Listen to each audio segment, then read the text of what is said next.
didn't say, could I please? He just said, I'm going to do it. And he worked out some amicable agreement with the Archbishop about it. But the fun of it was that, here comes the name Erlander again, Phil Erlander and I managed Steve Adrian's campaign, but the secret manager in the background, and this might be telling tales out of school, was Father Mertz, who loved to get dabbling in this, but he would not do it publicly for a minute because he was pastoring everybody. So, and those are some of the priests, and of course Ralph Coleman, everybody loved Ralph. We had 5 couples of the parish about the same age, and we had young kids.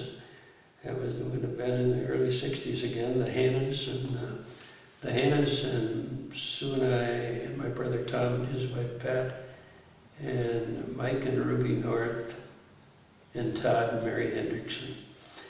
And us 5 couples formed a study club, kind of like a support group for young parents, Catholic parents. And we invited Father Goldman to be a member of our group, to be the spiritual advisor. And so we'd meet in a different home each time we met. I can't remember the frequency, it was weekly or monthly. Well, then after we met in all of our homes, he said, well, now I'll have you at my home for the meeting. And we thought, we'd never been inside that rectory. I mean, that wasn't what place that people went. The priests went in the rectory. But he had us there, and he served us dinner, and we had our meeting there, and he gave us a tour of the whole place. And Father John Malone was a newly ordained priest at the time, and he came home about 9 or 10 at night, and here we were meeting upstairs in Ralph Goldman's suite, and you know, perfectly appropriate, and nothing scandalous there. But he came in, and anyone who knows him knows he's quite a comedian. He started carrying on about Father Goldman having women in his quarters, as he would do. We fixed his wagon because another time we were there, we short-sheeted his bed.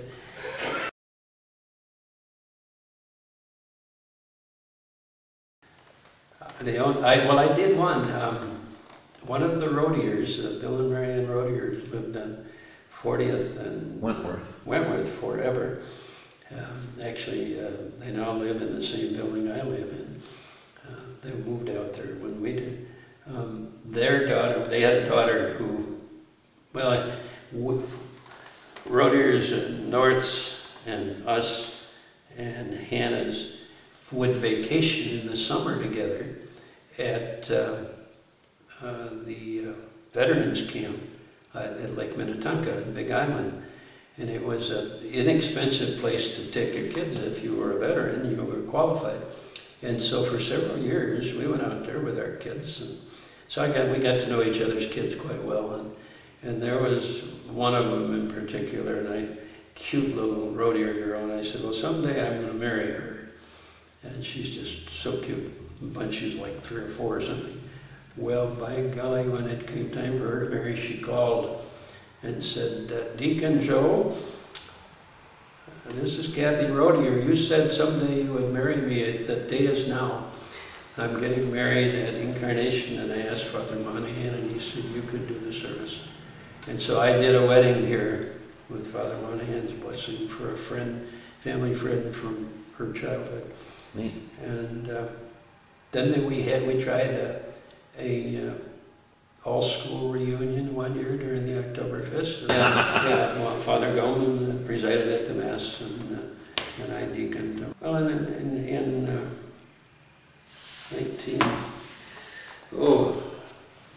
probably about 76 or 77, I applied for the diaconate formation program for the diocese.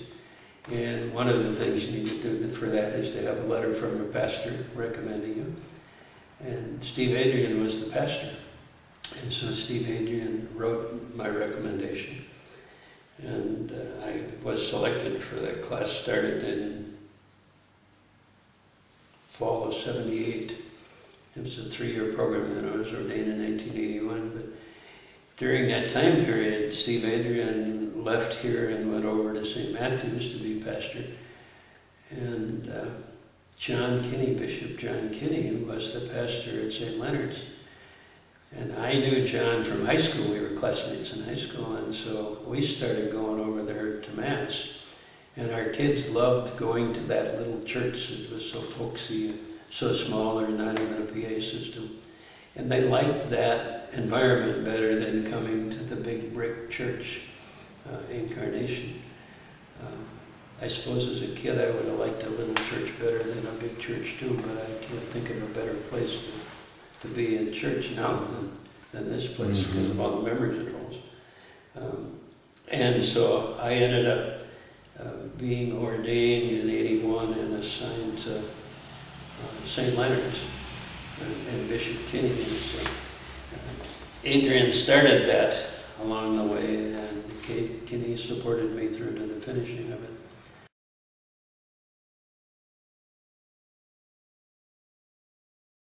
Frankly, the Catholic Church discriminated or practiced segregation at least into the 1940s. Sure. In 1941, Father Herman was given the assignment by the Archbishop to start 3 Catholic churches, black Catholic churches. And they have national charters, chartered by the National Council of Bishops, to be black churches, black Catholic churches. And so they're technically not even under the total auspices of the Archdiocese. The bishop provides a pastor, and there is the legal entity of the board is with the diocese. That state requires that kind of incorporation. But the diocese can't unilaterally decide to close one of those churches because they're national churches. And we have a bunch of national churches in northeast Minneapolis, and some of the same problem. So anyhow, it was built in 1941, St. Leonard's was, and it was small, but it grew and it grew, and it was a black Catholic church. Well then, sometime, I guess, can't remember exactly when, but I would guess sometime in the mid-60s, mid to late 60s, the diocese couldn't find a priest for it, or there wasn't enough priests to go around. And so it became a mission of Incarnation. The mission of Incarnation was to go over there on Sunday morning with a priest, open the door, have a Mass, lock the door, and then go back to next Sunday and do that again. And that was kind of the beginning of the end for that, one would think.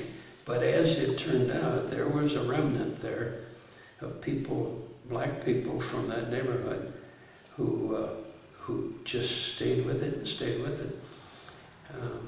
And it's ironic when you think about it, in the wintertime you can stand on the front step of St. Leonard's and see the steeple of Incarnation. But they weren't allowed to come to Incarnation. The church built them their own church. Now, I don't know that they ever were turned away at the door, but it was real clear the black people went to Leonard's and the white people went to Incarnation. And so there's a lot to be said to maybe consolidate them, and then that eliminates any racial distinction. What's happened is St. Leonard's has become multiracial, multi-ethnic, as most other parishes have too. John Kenney was the chancellor, and he was made a bishop, and he had to have some place to live.